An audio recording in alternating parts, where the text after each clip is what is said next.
Hi students, welcome to today's session. Today's session you are going to learn open source concepts. So what is open source concepts? First of all, you have to know what is open source. Open source is nothing but getting a thing as a free material. That is what called as open source concepts. So free softwares and compilers, free softwares is nothing but what are the things you have downloaded from, you are going to download from the internet or online. That is what known as here free software. And compilers which are used to change the human understandable code to machine understandable code. That is what known as compilers. Those free softwares and compilers were provided with the early computer hardware. With these human understandable code, the user can modify the code and rectify the error itself. That is what called as compilers. So who are all developing open source? Open source software has been developed by a variety of programmers, not a single person. Open source software has been developed by a variety of programmers. However, to add new change to the software, the modified code will be submitted to a group of dedicated programmers. Already a software is there. Suppose if you want to make any change, into that in the software, the code has been given to the dedicated programmers. Those programmers makes the changes into the software. That is what called as open source software. So next one is why it is called as open source.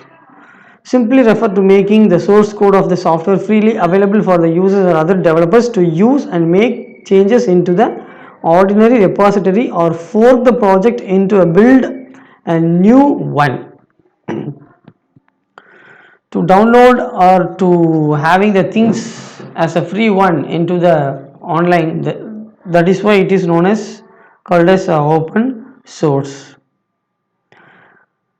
For a network, we need a software to monitoring the network, because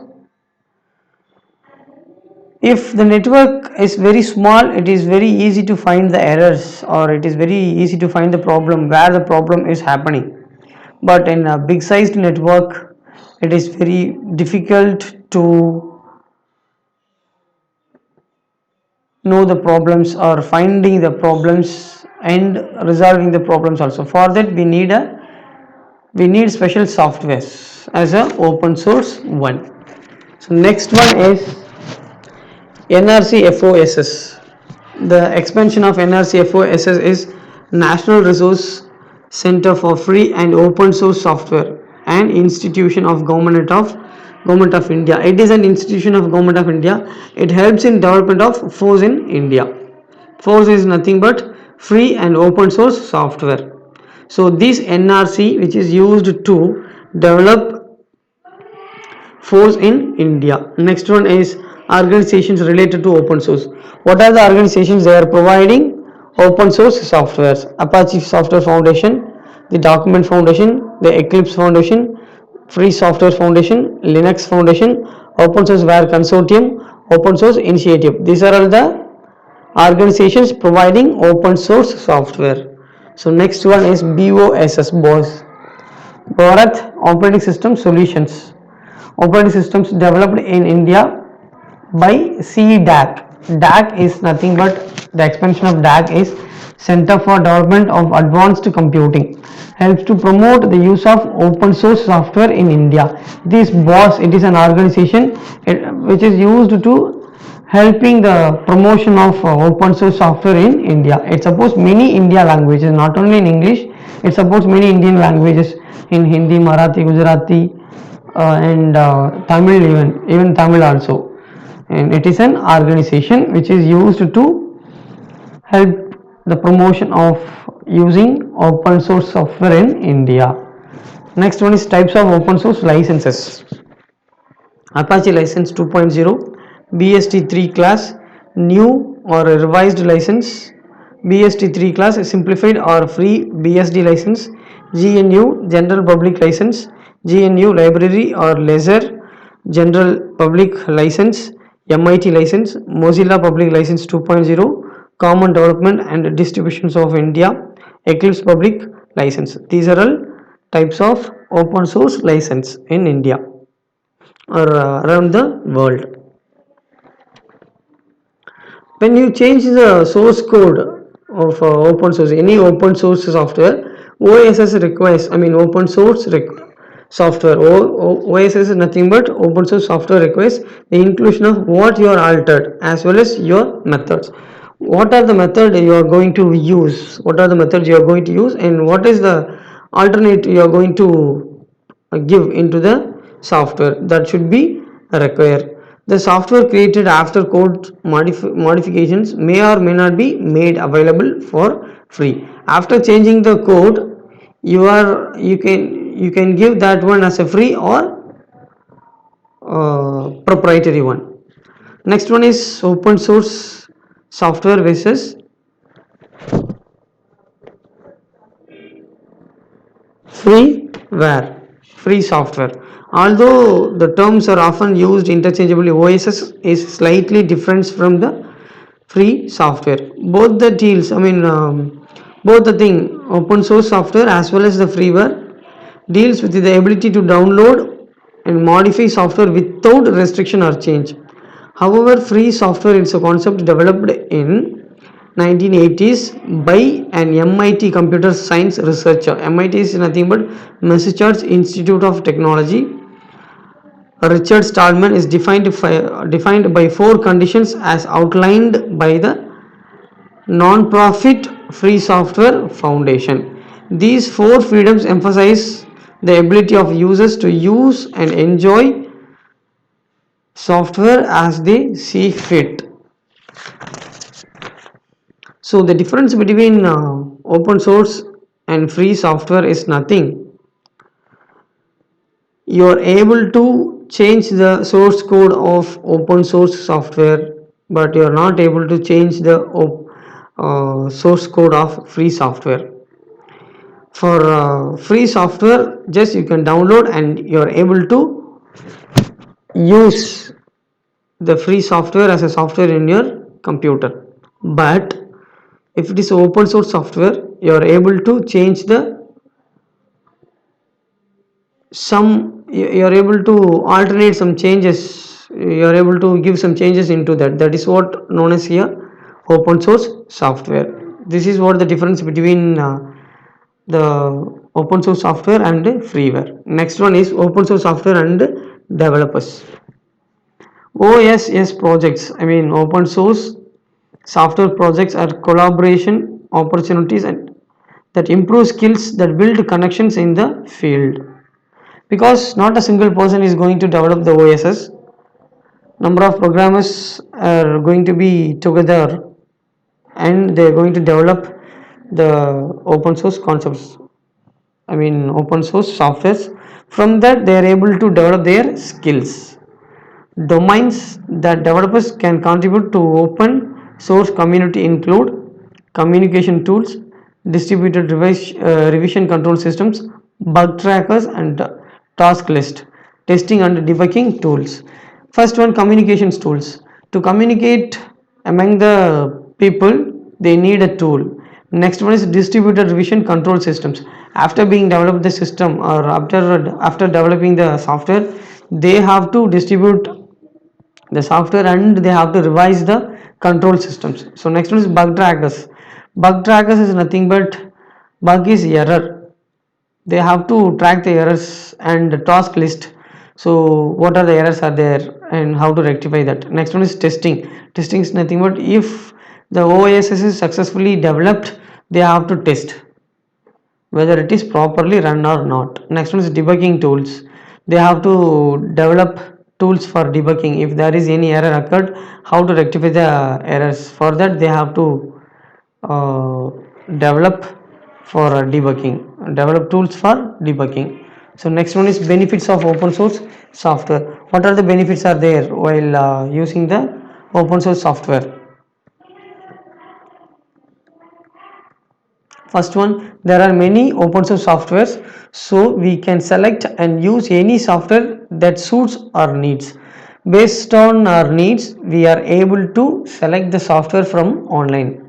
Next one, the complete options of the software, they can be used without any cost and restrictions. We can enjoy the software totally without any restrictions, or some of the companies, they are providing free or a trial software for 30 days, but the open source software is not like that. We can use till the end of our life as a free one of open source software. We can share our ideas with the team, write the required code and share it with many. Suppose if you have any idea to change the things into the open source software, it should be done with the team. And next one is, as we can identify the programming techniques of group members, we can learn many ideas and make our program writing skills more efficient. If you are a member of open source software, you can develop your programming skills or programming language skills to develop the open source software with the team members. These are all the benefits of open source software and tools. So next one is OpenNMS, and before that, network simulation tool NS2 is there. What is a network simulation tool? Network simulator is a software program that replicates the functioning of a computer network. With the help of the network simulation tool, we are able to monitoring the network function. So what are the how many computers are there, how many networks are there, how many hubs are there, how many hosts are there. So these things can be monitoring with the help of network simulation tools. So a significant out of simulation is trace files. Trace files, it is nothing but it can documentary every incident that happened in the simulation and are used to for examination, and that is for that can be used for examination. So with the help of trace file is nothing but it is just like a what black box in aeroplane, the black box that what making a copy of our video of the things what happened within the aeroplane. That is what the trace file do here, and the things can be used for future examination. NS2 is the abbreviation of network simulator version 2, and OTCL C++ was used to create and run NS2, network simulator 2. OTCL and C++ language is used to create NS2. So next one is OpenNMS. OpenNMS, it is nothing but network management system. OpenNMS, it is nothing but network management system. The expansion of OpenNMS NM is network management system. It is free and open source initiative grade network monitoring and management platform. With help of OpenNMS, we are able to managing the network. Many open source NMS softwares are there. With the help of that, we can enjoy the features of FCAPS, which means fault, configuration, accounting, performance and security. This is what network management model. So fault is nothing but with the help of OpenNMS, we are able to finding the fault, where is the fault is occurred. And next one is configurations. Configuration is nothing but what are the needs to create a network. So next one is accounting. The third one is the next one is performance. How the network's performing and speed of the network. These can be maintained by performance. The next one is security. Security is nothing but it is a protection, giving protection to the network. And presently the emphasis is on fault and performance management. So next one is OpenNMS is the world first software for network monitor and management with open source options. The OpenNMS is the first I mean world's first software for network monitoring, for monitoring the network. OpenNMS was released in 1999 by Steve Gills, Brian Weber, two persons together, and I mean three persons working together, and they have released the concept OpenNMS. The OpenNMS concept was released in the year 1999 by Steve Gills, Brian Weber, and Luke Rinfors. In 1999, it was released.